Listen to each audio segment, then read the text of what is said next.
So my point is, what happens when the currency of France and the currency of the U.S. and the currency of the Seychelles Islands are all worth the same?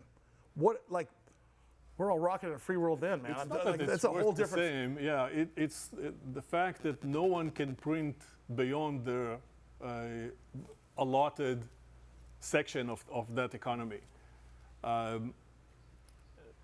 Because you know the phrase, the cry for a generation, Yeah. right?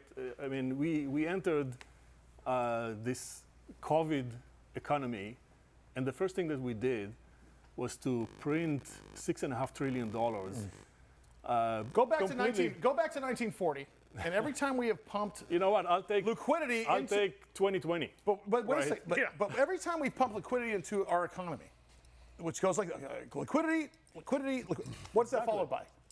Interest rates, that's right, inflation. yeah. But you know, the underlying assumption is that this cycle can be unlimited, and it's not the case. It has an end game. The problem with us is that there is no exit strategy.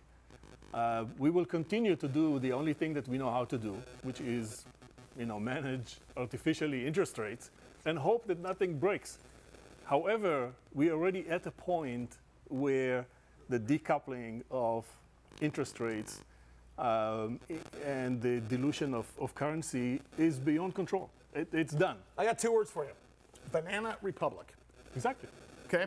So my question for you would be this: By the way, Dershowitz on his podcast has the Banana Republic scale of 1 to 10 bananas. We're close. And he assumes that we are on the 6th banana. Right. So my question is, your suite of services involving transactions tees you up to insert directly into this new economy. What is the hangover the day we say, "Hey, Greg, all those balloons, zeros in your bank account are now ones and zeros"? Okay, it's the same money, but it's under a different sort of paradigm. What does that hangover look like? Because look at me and Greg, and we got like 25 good summers left and like 5 bad ones. I'm hoping this doesn't happen until like number 26. So you're starting with the bad one. Yes. Get those out of the way. Is this imminent? Is this happening in the next week? Does it happen in the next year? When is this happening? Again, this is not a binary situation. It's not here today and it will be here tomorrow. It's an ongoing process. I think we're already way on our way into this process. There are certain events that are beyond our control. For example, the restructuring of our national debt that is due this year is a major event. Jared, it changes everything. Hey, Jared, can you come up on the screen here? Could you pull up for us National debt. USDebtClock.org? And Oh, no. don't get dizzy. Oh, Look, yeah. there he goes. This looks like a speedometer. Oh, yeah. You look like debt per citizen, Yeah. debt per voter. Yep. I think if I'm not mistaken, it's like 80,000 per, Yeah. per. It's like in growing very where is fast. that? Well, at some point, look, you can't wipe the slate clean because we are so inserted with other countries and we're the global currency. But at some point, I mean, I'm believing in rival because I know what you can do. What I'm worried about is, okay, it's October 1st. We're on-ramping here. Why aren't you fleeing the country and hiding somewhere? Because it's not going to be smooth, is it? Can it be? Look at that. That's amazing. Yeah. It's the amount. Look at that. $33 trillion. 33 trillion, yeah.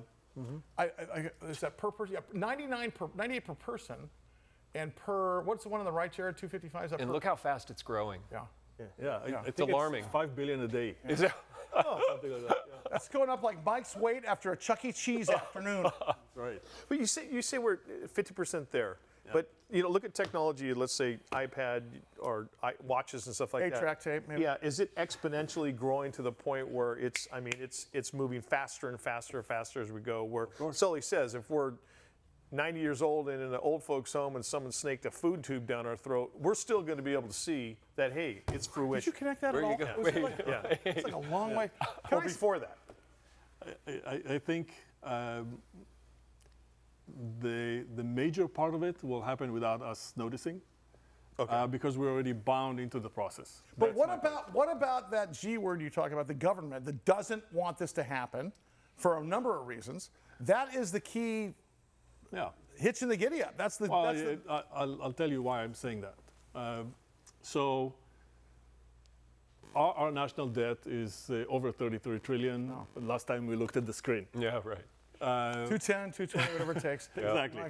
And growing fast. Congratulations. Your grandson wakes up with 100,000 in debt Yep. per day on day one. Welcome to the world. Oh my God. Welcome to North Korea. Now, half of that number, which is amazingly big number, I'll give you some statistics about that, but is due to refinance, right? We have to reborrow about half of it. And now, about 30% of it is bonds that we're investing in that, that we need to pay the coupon on. So it's not just that we owe. And how are we going to pay the coupon? Right. By printing, right? And printing causes dilution. Dilution causes inflation. I mean, we're basically inside this cycle. Now, we are coming out of about half of that number at, let's say, 2%. And we have to reborrow at 5%, right? 5.5%. Imagine what happens to your mortgage if you have to do that. Those pesky frickin' numbers, because the infrastructure is everything here. It's not the Ethereum, it's not the Bitcoin, it's not whatever, Mike Costa coin or Monkey coin or whatever. It's not that, because it's going to settle on something, okay? Whether it's seashells or something. But this thing this railroad that it runs on is everything, is it not? Yeah, and do you trust? So that's the thing. I'm Israeli. In Israel, we have Alabama. Yeah, exactly. From Jerusalem, Alabama. We have a phrase. If you want to do the right thing, go ask your teacher and do the opposite. And this is what I was. In this case, our teacher's the Fed Reserve. Exactly. Okay. Exactly right. That's scary. The government has this propensity to do the wrong thing because it's the thing that has the lowest political cost to it. If you need to save your job, it's all about, listen. No, but if you want to save on a foreign aid, right? It has cost because some of your constituency But why would you want to save on foreign aid other than to keep your job? It's all about keeping the job. And the bottom line is that's the impending thing, is that we're going to get rid of not only middlemen and real estate brokers and stockbrokers, we're getting rid of congressmen too at some point, at least the finance side of it. So I didn't mean to get in the weeds here, but it's so fascinating because I can't tell if I'm excited or scared after you come on the air with us every time. Ben, I just did. I took a whole hour. Sorry, Jared. Here we go. Thank you so much once again. Ben Errez, of course, rival, Coyni. I can't give you the Coyni stock symbol yet, but it's coming. I want Ben on every day instead of YouTube. Okay? You got the Big Biz Show. BigBizShow.com. Congratulations, Thanks, Ben. buddy. Can't wait to see you at the next show, by the way. Don't you want to see Ben doing like the out in the crowd? Oh, yeah. Yeah, that would be me. Yeah. Big Biz Show.